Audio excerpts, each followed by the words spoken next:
Buenas tardes, la paz de Dios sea con usted. Yo le voy a invitar a que abra la escritura en el libro de Salmos, capítulo 43. Salmos 43. Vamos a leer del versículo 3 al 4. El tema de este día tiene como título: Entraré al Dios de mi alegría. ¿Sabe que tenemos un Dios que produce alegría a nuestro corazón? Dice la Escritura que los discípulos, cuando regresaron llenos del Espíritu Santo, regresaron llenos de gozo. Cuando estamos cerca de la presencia de Dios, ¿sabe qué es lo que nos ministra primeramente? Gozo y alegría. Porque tenemos un Dios cuya naturaleza es ser alegre.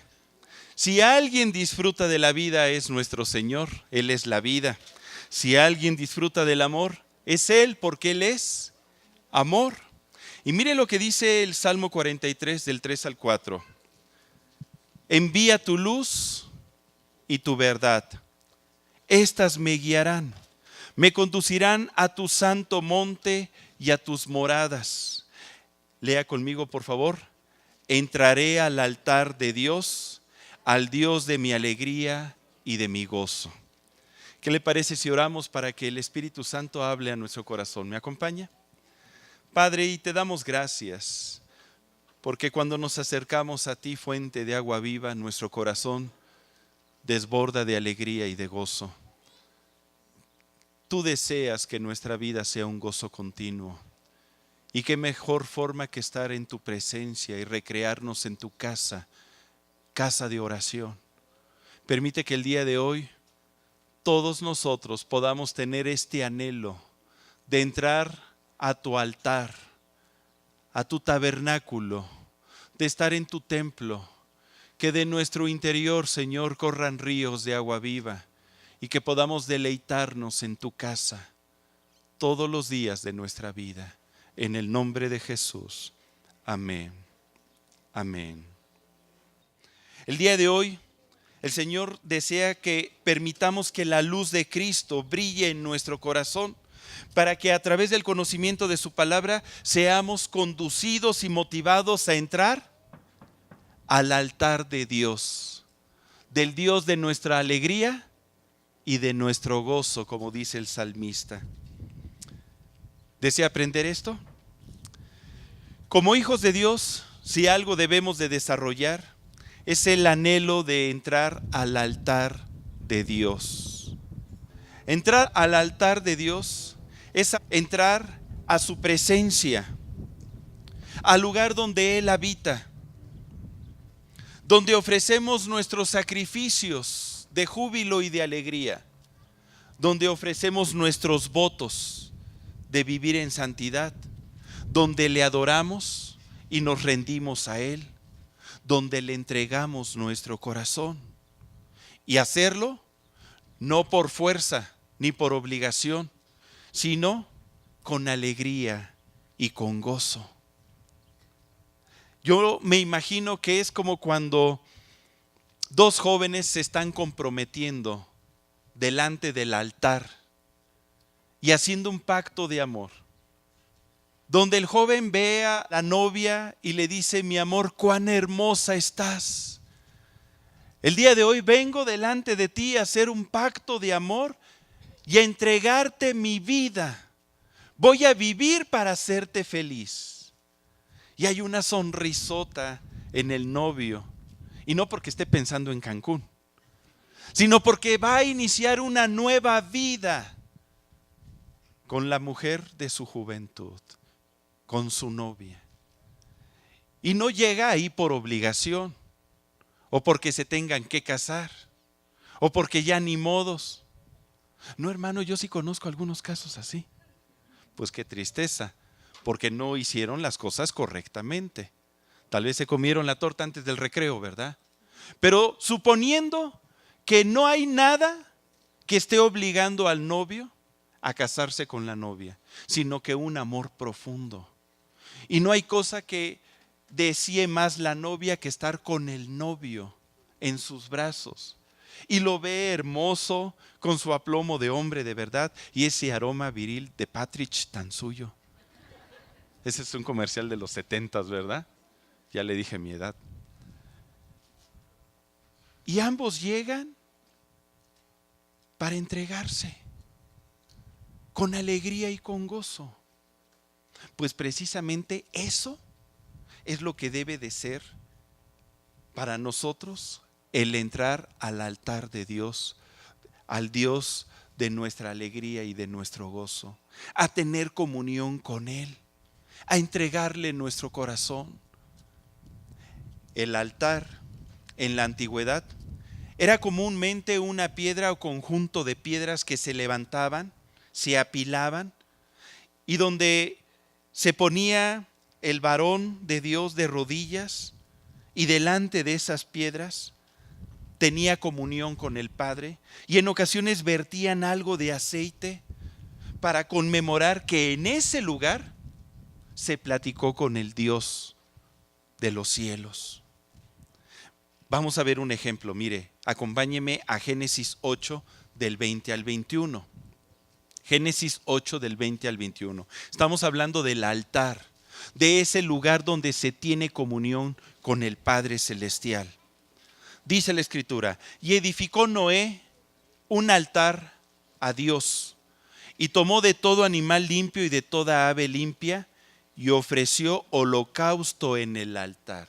Una pausa, imagínese, juntó un grupo de piedras y sobre esas piedras ofreció en holocausto un sacrificio, que significa un animalito, lo hizo pasar por fuego y ese humo subió en olor grato. Ahí dice en el versículo 21, y percibió el Señor olor grato y dijo Dios en su corazón, no volveré más a maldecir la tierra por causa del hombre, porque el intento del corazón del hombre es malo desde su juventud, ni volveré más a destruir todo ser viviente como he hecho. ¿Qué se estableció ahí? Un pacto. En ese altar se estableció un pacto entre Dios y los hombres. Dios diciendo, no voy a volver a destruir nuevamente ni a maldecir a la tierra por causa del hombre. Voy a hacer ese pacto. Delante del altar se hacen los pactos. Y esos pactos se hacen con Dios. Y en esas reuniones que tenían los varones de Dios en aquel tiempo, delante del altar, establecían pactos, pactos de amor. Mire, leamos por favor en Génesis 9, del 12 al 15, más adelante. Génesis 9, del 12 al 15. Y dijo Dios, esta es la señal, ¿qué dice ahí? Del pacto que yo establezco entre mí y vosotros, y todo ser viviente que está con vosotros por siglos perpetuos. Una pausa, qué interesante que se anteponga primero el Señor. Normalmente es la costumbre de anteponer a la otra persona antes que a nosotros en una oración. Pero, ¿por qué se antepone el Señor? Porque Él es el principal, Él es la roca, Él es el sustento de ese pacto. Y dice más adelante, mi arco he puesto en las nubes, el cual será por señal del pacto entre mí y la tierra. Y sucederá que cuando haga venir nubes sobre la tierra, se dejará ver entonces mi arco en las nubes. Y me acordaré del pacto mío que hay entre mí y vosotros, y todo ser viviente de toda carne. Y no habrá más diluvio de aguas para destruir toda carne. ¿Usted ha visto el arco iris? Es símbolo del pacto que se levantó en ese altar de oración. En ese lugar donde Noé se puso de rodillas y clamó al Señor en gratitud. Y no solamente Noé, sino varones como Abraham, como Jacob, a los que conocemos como patriarcas. Levantaron altares en los lugares donde tuvieron comunión con el Señor. Hasta el tiempo en que Dios mandó a Moisés construir un altar diferente, Un altar conforme al modelo que Dios le mostró en el monte Horeb. Un altar llamado tabernáculo de reunión. Qué hermoso nombre, tabernáculo de reunión. Era una tienda hecha de pieles y maderas naturales. Una tienda. Mire, ahorita estamos nosotros bajo una tienda. Pudiéramos decir que este es nuestro tabernáculo de reunión. El Dios del universo no necesita grandes cosas para poder manifestarse. Estamos aquí prácticamente bajo el cielo, al aire libre, viendo la creación del Señor y gozándonos en su presencia y con su palabra. Qué hermoso, ¿verdad? Así lo hacían en aquel entonces. Y Dios le mostró a Moisés que elaborara un tabernáculo de reunión. ¿Cuál era el propósito de ese tabernáculo? Reunirse. ¿Con quién? Dios con el hombre. Tener una comunión. Dice Éxodo 29 del 42 al 43. Éxodo 29 del 42 al 43. Comenta la Escritura: esto será el holocausto continuo por vuestras generaciones. A la puerta del tabernáculo de reunión, delante de Dios, en el cual me reuniré con vosotros para hablaros allí. Y allí me reuniré con los hijos de Israel, y el lugar será santificado con mi gloria. Podemos ver que en el tabernáculo de reunión se cumplen varios propósitos. Un lugar donde haya un encuentro personal entre Dios y nosotros. Es un lugar donde Dios se va a manifestar y le va a hablar al hombre. ¿Usted desea recibir dirección de parte de Dios? ¿Quiere que Dios guíe su vida para que no tome malas decisiones? Yo creo que eso es algo fundamental. Pues, ¿qué cree? Necesitamos entrar al altar de Dios, al tabernáculo de reunión del Dios de nuestra alegría y de nuestro gozo. Y ahí Dios se va a manifestar. Y no solamente Dios nos va a hablar, sino dice que en ese lugar de comunión, el Señor con su gloria lo va a santificar. Cuando Dios se hace presente, nos santifica, porque Él es santo. Dios es santo, hermano. Y cuando viene su presencia a nosotros y nos cubre, ¿sabe qué está haciendo esa presencia? Santificándonos. ¿Sabe cómo es que podemos vivir en santidad? Por la presencia del Espíritu Santo. ¿Del Espíritu qué? Santo, que habita en nosotros. Es como podemos vivir en santidad. Y Dios no nos ha dado un espíritu de cobardía, sino de poder, de amor y de dominio propio, para decir no al pecado y vivir en santidad. A través de su gracia, a través de su presencia. Presencia que se va manifestando cada vez que entramos al tabernáculo de reunión. Cada vez que doblamos nuestras rodillas para estar en su santo tabernáculo, en ese momento viene el Espíritu Santo y nos santifica, nos sella, nos aparta para ser de Él. Y Dios no da el Espíritu por medida, sino que podemos ser llenos cada vez más y más y más del Espíritu Santo. De ahí la importancia de estar en comunión con el Señor. Si usted quiere vivir en santidad, si quiere escuchar la voz de Dios, tenemos que estar en una comunión, en el tabernáculo de reunión. El tabernáculo de reunión no solamente era el lugar donde el hombre platicaba con el Señor, sino era el lugar donde venía a ofrecerle sus alabanzas, su adoración, sus ofrendas, donde venía a renunciar a su voluntad para que la voluntad de Dios se haga en nuestras vidas. Es por eso que Jesús enseñaba ahí en Mateo 6, mas tú cuando ores, entra en tu aposento y cerrada la puerta, ora a tu Padre que ve en lo secreto, y Él te recompensará en público. Adórale al Señor, ríndete delante de Él.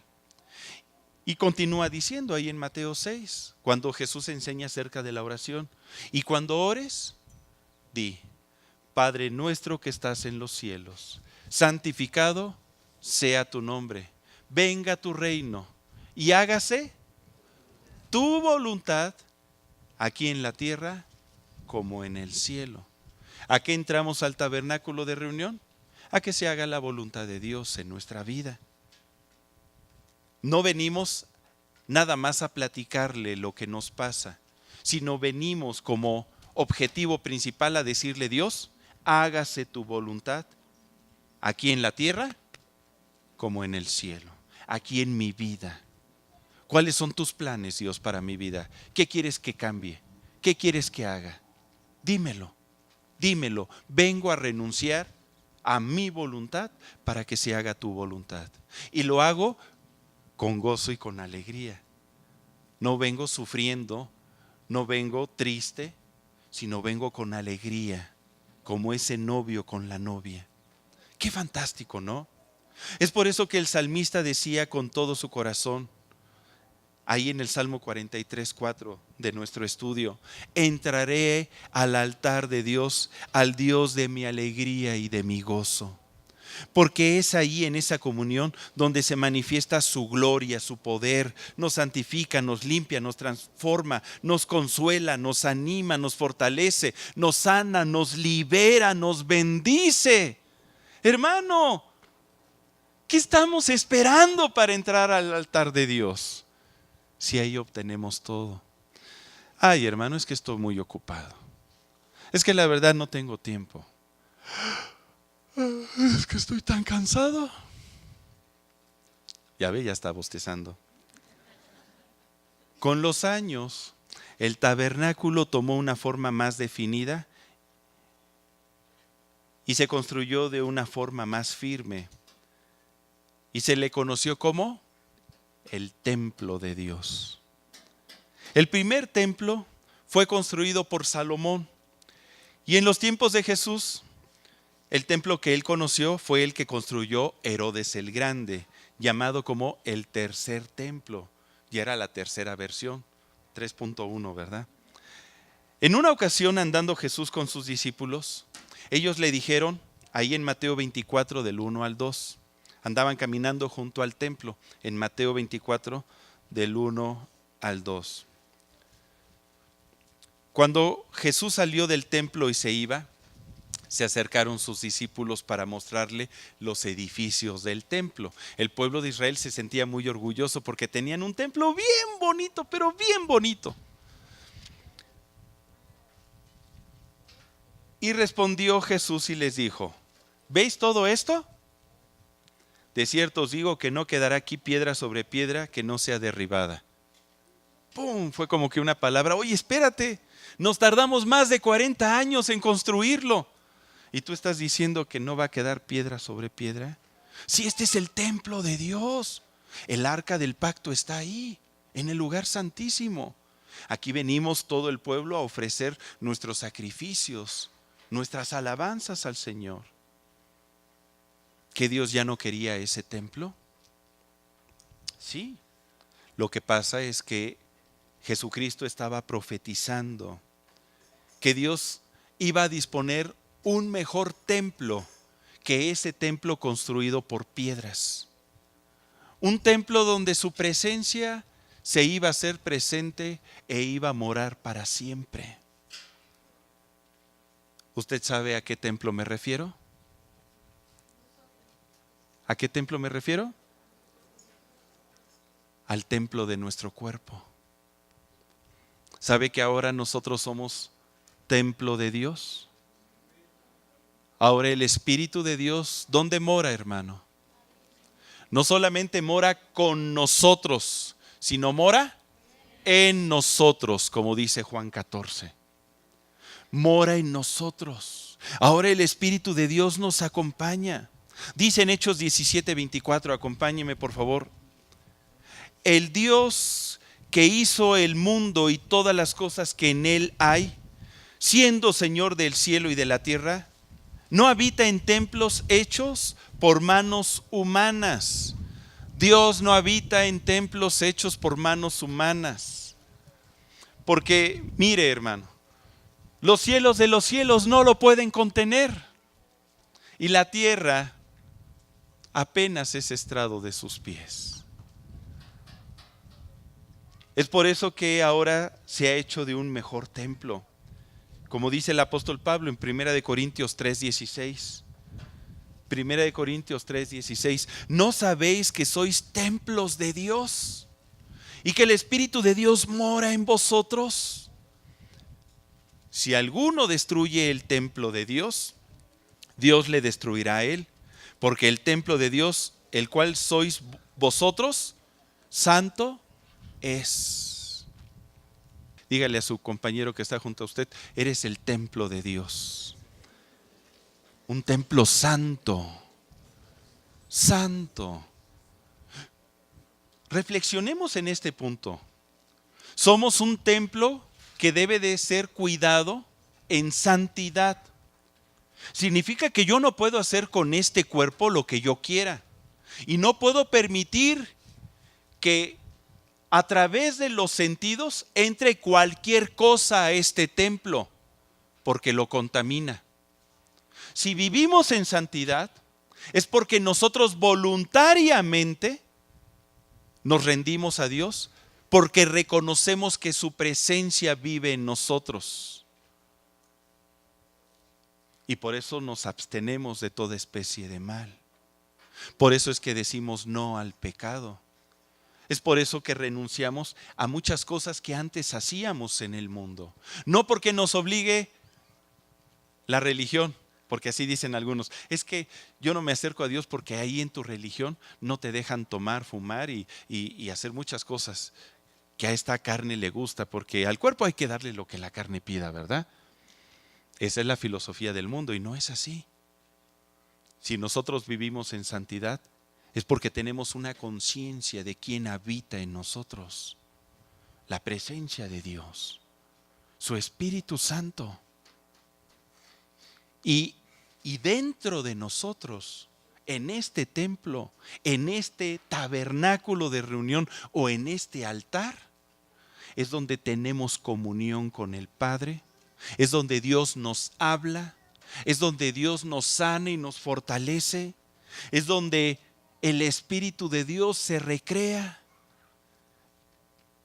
Y por eso dice en Juan 7:38, palabras de nuestro Señor Jesucristo, hablando acerca de la presencia del Espíritu Santo en nosotros. El que cree en mí, como dice la Escritura, de su interior, lea conmigo, de su interior correrán ríos de agua viva. Esto dijo del Espíritu que habían de recibir los que creyesen en él. ¿Quién ya recibió al Espíritu Santo? ¿Ya lo recibió? En aquel entonces no había venido el Espíritu Santo, porque Jesús no había sido aún glorificado. Pero ahora Jesucristo está en la gloria del Padre y el Espíritu Santo, el Consolador, está en medio de nosotros. ¡Qué privilegio!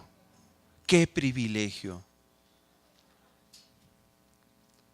Pero en ocasiones no le damos el valor correcto.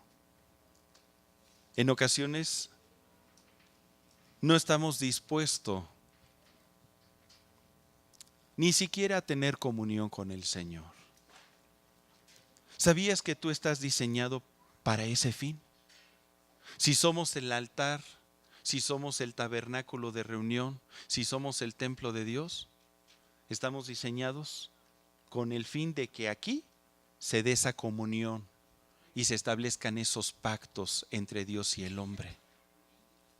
Ese es tu propósito principal, tener comunión con el Padre. Es por eso que cuando leemos en Marcos 3 que Jesús llamó a sus discípulos, ahí en Marcos 3:13, dice que los llamó en primer lugar para que estuviesen con él. Ay, a mí cómo me gusta ese pasaje.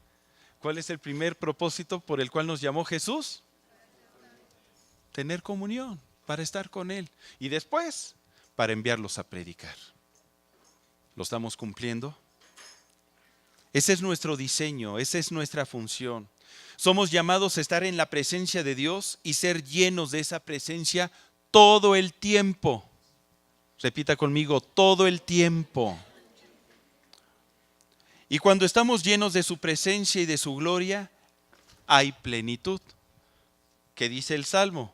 Entraré al altar de Dios, al Dios de mi alegría y de mi gozo. Cuando estamos en su presencia, hay plenitud, hay gozo. ¿Y qué hay? Alegría.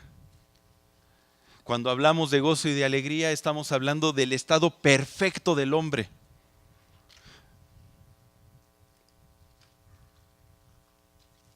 Es el estado perfecto. Hay gozo y hay alegría. Dios está esperando que usted y yo nos regocijemos en su presencia.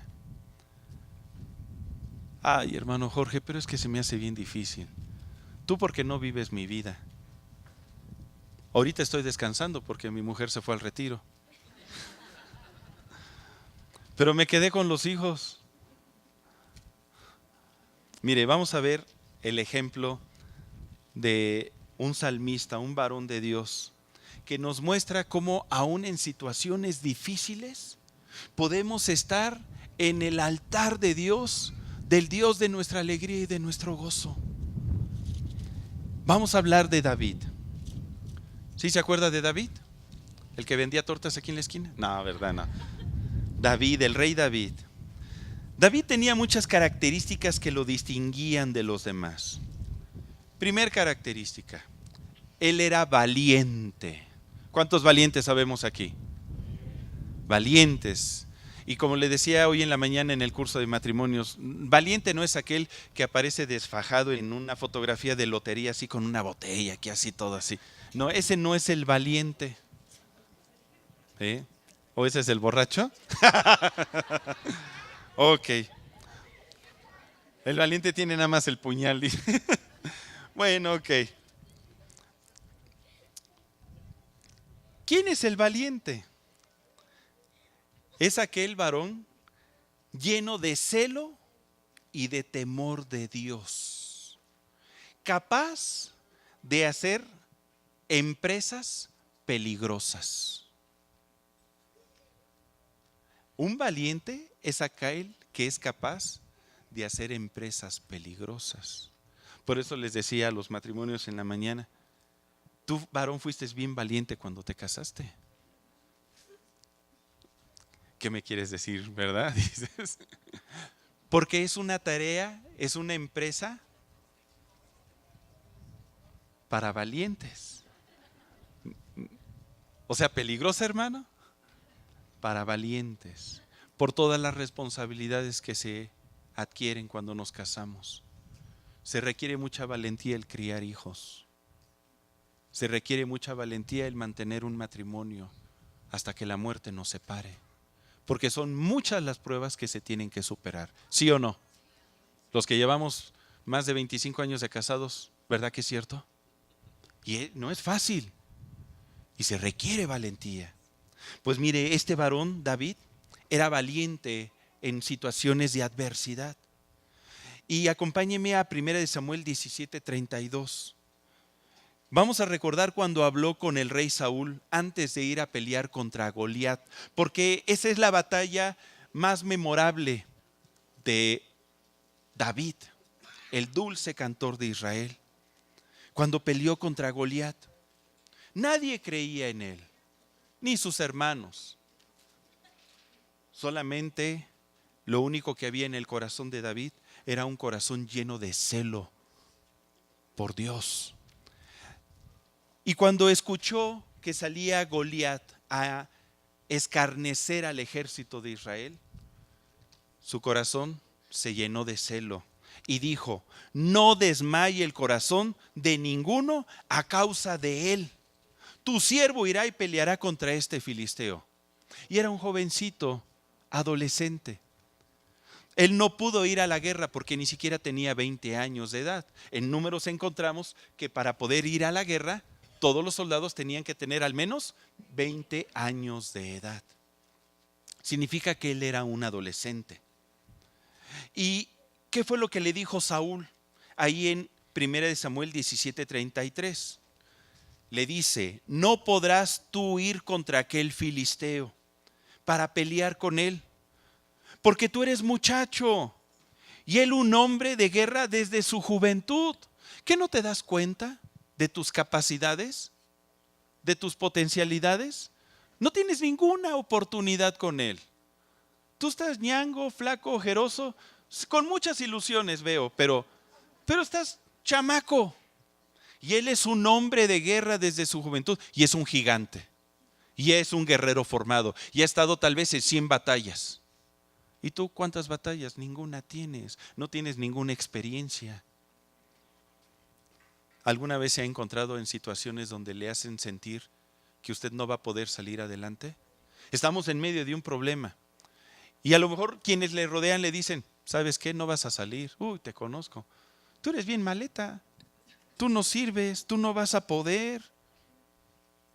Y cuando uno abre los oídos para escuchar esas palabras, en vez de llenar su corazón de fe, pues lo llena de desánimo. Pero David no era de esas personas. Y aun cuando delante de los ojos del rey él no valía nada, y tal vez delante de los ojos de sus hermanos tampoco, él se mantuvo firme. ¿Y por qué le digo delante de los ojos de sus hermanos? Porque ahí en 1 Samuel 17:34, más adelante dice: tu siervo era pastor de las ovejas de su padre. Él reconocía quién era. Y cuando venía un león o un oso y tomaba algún cordero de la manada, salía yo tras él y lo hería y lo libraba de su boca, y si se levantaba contra mí, yo le echaba mano de la quijada y lo hería y lo mataba. Fuese león, fuese oso, tu siervo lo mataba. Y este filisteo incircunciso será como uno de ellos, porque ha provocado al ejército del Dios viviente. Añadió David: Dios me ha librado de las garras del león y de las garras del oso. Él también me librará de la mano de este filisteo. Y dijo Saúl a David: ve y el Señor esté contigo, y le echó la bendición. ¿Ve la forma en que hablaba David? Como al inicio de la reunión veíamos en el Salmo 23. El Salmo 23 fue escrito por David, donde él en su oración confesaba lo que iba a acontecer, sabiendo que Dios estaba con él. Y él decía: Dios me librará de la mano de este filisteo. Eso es lo que va a pasar. Yo no voy a perder, yo voy a ganar, yo voy a triunfar, voy a salir adelante en medio de la adversidad. Todo mundo dice que esto ya es un desastre, que el pueblo de Israel está destinado a la esclavitud, que vamos a perder. Yo hoy les digo que vamos a ganar. Y contrario a todos los pronósticos y a todas las apuestas, porque a lo mejor empezaron a apostar: no, ¿quién crees que gane? A ver. David declaró victoria en medio de la adversidad. Y eso es lo que tenemos que aprender nosotros. Pero ¿cuándo se puede hacer esto? ¿Cuándo en medio de un problema, de una situación adversa, en un momento de enfermedad, en un problema de escasez económica, en un problema de conflicto con los hijos que a lo mejor están en las drogas, o un problema conyugal donde sentimos que ya no nos aguantamos? ¿Dónde poder empezar a declarar estas palabras? Pues en el altar de Dios, en el altar que convierte todas estas adversidades en gozo y en alegría. Ahí en ese lugar donde Dios empieza a hablarnos y nos dice: no temas, porque yo estoy contigo. Siempre te ayudaré, siempre te sustentaré con la diestra de mi justicia. Porque a mis ojos tú eres honorable. Te amé, con amor eterno te he amado. Y empezamos a recibir su palabra, sus verdades. ¿Y qué cree que hace? Hace de nosotros un campeón, alguien valiente, alguien que enfrenta la adversidad y toma el toro por los cuernos, sabiendo que la victoria es nuestra. Por eso es que el apóstol Pablo decía que en Cristo Jesús, ¿qué somos? Más que vencedores por medio de aquel que nos amó. ¿Quién me separará del amor de Cristo? ¿Tribulación? ¿Angustia? ¿Peligro o espada? ¿Desnudez? ¿Escasez? Mira, antes en todas estas cosas somos más que vencedores por medio de aquel que nos amó. Lea Romanos 8, ahí está. Una declaración de victoria. Para David no importaba que fuese oso, que fuese león o un gigante. Significa que no importa qué tan grande sea el problema que usted esté viviendo o la adversidad. Hay uno más grande sobre todo eso. ¿Quién es? El Dios de nuestro gozo y de nuestra alegría. El Todopoderoso, el Señor de los ejércitos. Tales características, tal conocimiento, le valió a David el ser valiente. Cuando nosotros conocemos quién es Dios, quién está con nosotros y que vive y que tiene comunión dentro de nosotros, hermano, ¿qué más necesita para tener victoria? ¿Qué más necesita? La dependencia de Dios, esa seguridad de quién es Él, se da en esos tiempos de comunión con el Señor. Número 2, otra característica de David es que él era un adorador. Dice la Escritura en boca de nuestro Señor Jesucristo que la hora es cuando los verdaderos adoradores adorarán al Padre en espíritu y en verdad. ¿Y sabe que Dios a tales adoradores está buscando? ¿Quién quiere ser un adorador del Señor? Y ser un adorador sí implica alabar al Señor, levantar nuestras manos, postrarnos de rodillas, rendirle nuestro corazón, manifestarle nuestro amor. Pero ser adorador también implica obediencia, implica santidad, implica compromiso, implica actuar como se debe de actuar, sabiendo que Dios nos está mirando en todo tiempo, en todo momento. Adorarle, ponerle a Él en primer lugar. Y así era David. Mire, acompáñeme al Salmo 27 del 1 al 8. Salmo precioso de David. Salmo 27 del 1 al 8. Él escribió acerca del conocimiento que tenía de Dios. Porque solamente cuando conoces a Dios personalmente puedes hacer esta descripción. Lea conmigo, del 1 al 8. El Señor es mi luz y mi salvación. ¿De quién temeré? El Señor es la fortaleza de mi vida. ¿De quién he de atemorizarme? Cuando se juntaron contra mí los malignos, mis angustiadores y mis enemigos para comer mis carnes, ellos tropezaron y cayeron. Aunque un ejército acampe contra mí, no temerá mi corazón. Aunque contra mí se levante guerra, yo estaré confiado. Porque una cosa he demandado al Señor, esta buscaré, que esté yo en la casa de Dios todos los días de mi vida, para contemplar la hermosura del Señor y para inquirir en su templo. Porque Él me esconderá en su tabernáculo en el día del mal. Me ocultará en lo reservado de su morada. Sobre una roca me pondrá en alto. Luego levantará mi cabeza sobre mis enemigos que me rodean. Y yo sacrificaré en su tabernáculo sacrificios de júbilo. Cantaré y entonaré alabanzas al Señor. Qué hermosa descripción. Él está hablando de ese tiempo de comunión cuando Él entra al altar de Dios. Y dice, sobre una roca me pondrá en alto. Recuerde que el altar en la antigüedad estaba conformado ¿por qué? Por rocas apiladas. Y en ese altar se solían presentar a Dios ¿qué cosa? Holocaustos o sacrificios.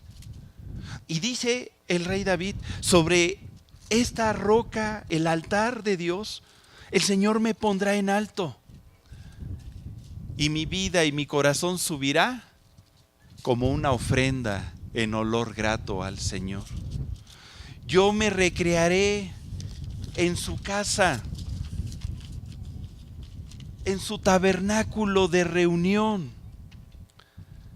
Ahí dice, y levantaré sacrificios de júbilo y cantaré y entonaré alabanzas, porque en medio de la adversidad, aun cuando se levante guerra contra mí, aun cuando acampe un ejército en contra mía, no temerá mi corazón, porque al estar en el altar de Dios, ahí yo tengo confianza, ahí yo tengo seguridad, ahí yo tengo paz, ahí yo tengo fortaleza, ahí yo tengo dirección, ahí yo tengo gozo y alegría.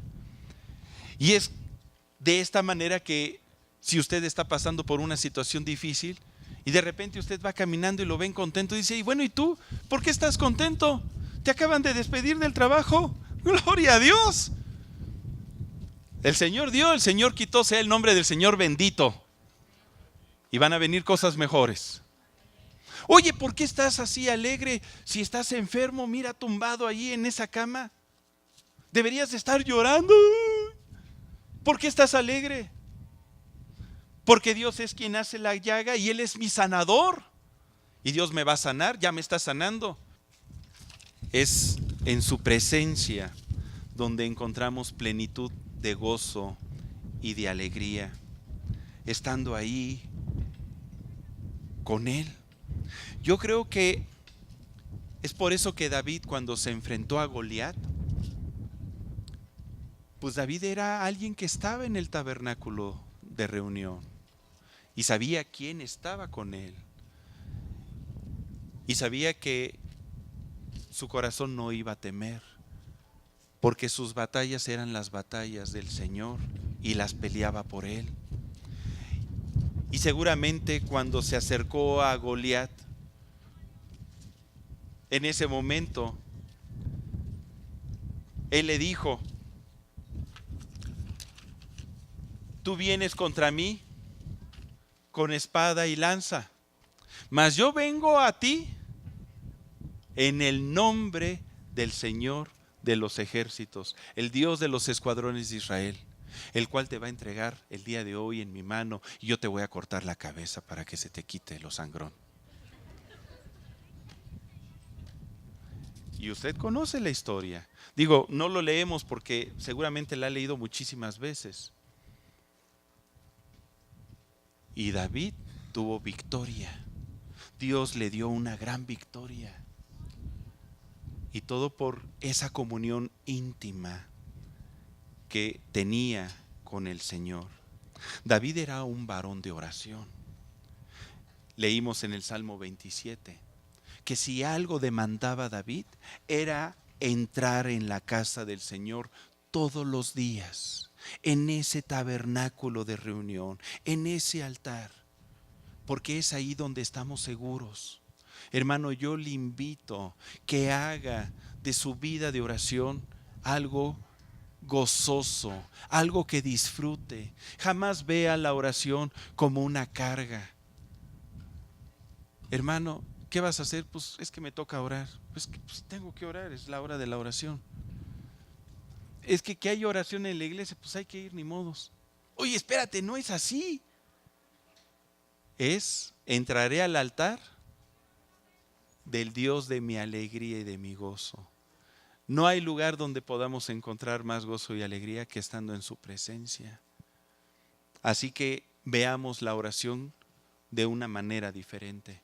No como una carga, no como algo que nos quita el tiempo, sino como el mejor lugar donde podemos estar y donde opera la gloria de Dios para que se manifieste en nuestras vidas, donde nuestros corazones son fortalecidos, donde nuestros temores son quitados, donde nuestras incertidumbres son cambiadas por fe, donde nuestros corazones son purificados y santificados, donde recibimos dirección para nuestra vida, donde nos gozamos y podemos vivir en plenitud.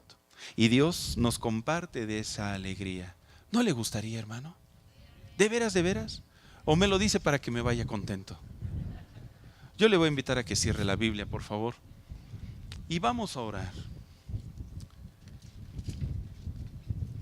Y vamos a hacer un compromiso con el Señor. Si usted desea hacerlo verdaderamente y venir a este tabernáculo de reunión y decirle: Señor, yo quiero hacer un compromiso de buscarte en oración, de deleitarme en tu presencia, de estar contigo, de hacer de mi vida una vida de comunión contigo, porque tú eres el Dios de mi alegría y de mi gozo. ¿Le gustaría?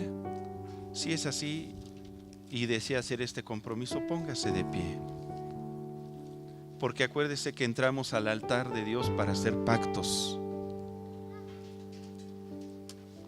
Lo que vamos a hacer el día de hoy es un compromiso de decirle: una cosa he demandado al Señor, esta buscaré, que esté yo en su casa todos los días de mi vida. Y usted conoce que esa casa somos nosotros, y que Dios desea tener comunión, que fuimos creados para eso. Levante sus manos al cielo y bendiga el nombre del Señor. Adórele, adórele en espíritu y en verdad. Y te alabamos, Señor del cielo y de la tierra. Te amamos y te bendecimos. Nos rendimos delante de ti, oh Dios. Te reconocemos, Señor, de nuestras vidas. Reconocemos que tú eres el alto, el santo, el fuerte, el temible, el que habita en la eternidad y hasta en la eternidad. Ya no queremos, Señor, escondernos más de tu presencia. Ya no queremos estar lejos de ti. Queremos conocerte, queremos tener el conocimiento de quién eres tú. Te amamos, Padre, y nos rendimos delante de ti. Recibe nuestro corazón, a ti te lo ofrecemos. Te entregamos nuestra vida, te entregamos nuestros pensamientos, te entregamos nuestra voluntad, porque sabemos que en ti, Señor, está la victoria. Porque sabemos que tú estás con nosotros y nos recibes, aún con nuestras debilidades, y quitas todo temor, toda angustia y toda preocupación de nosotros, y nos hace, Señor, habitar confiados, seguros, porque sabemos que tú estás con nosotros.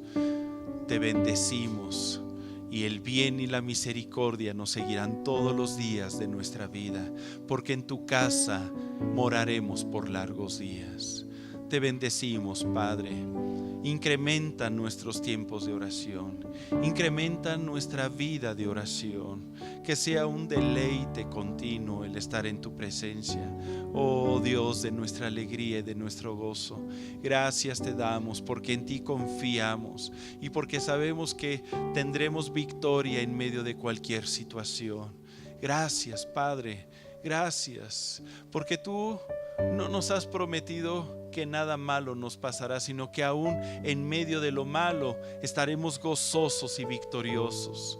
Gracias, porque en el mundo tendremos aflicción, pero confiamos en ti, Señor, porque tú has vencido al mundo. Gracias te damos. Gracias, Señor Jesús. Gracias, Espíritu Santo, porque fluyes en nuestro interior. Gracias. Permite que podamos comunicar este mensaje, que podamos llevarlo, que podamos llevar tu presencia que habita en nosotros a todos aquellos que no te conocen. Te amamos y te bendecimos. Llénanos, Espíritu Santo, llénanos cada vez más y más y más de tu presencia. Ven, Señor, ven y deleítate, Señor, en nosotros, porque nosotros nos deleitamos contigo. Te amamos y te bendecimos. Te amamos y te bendecimos. En el nombre de Jesús. En el nombre de Jesús.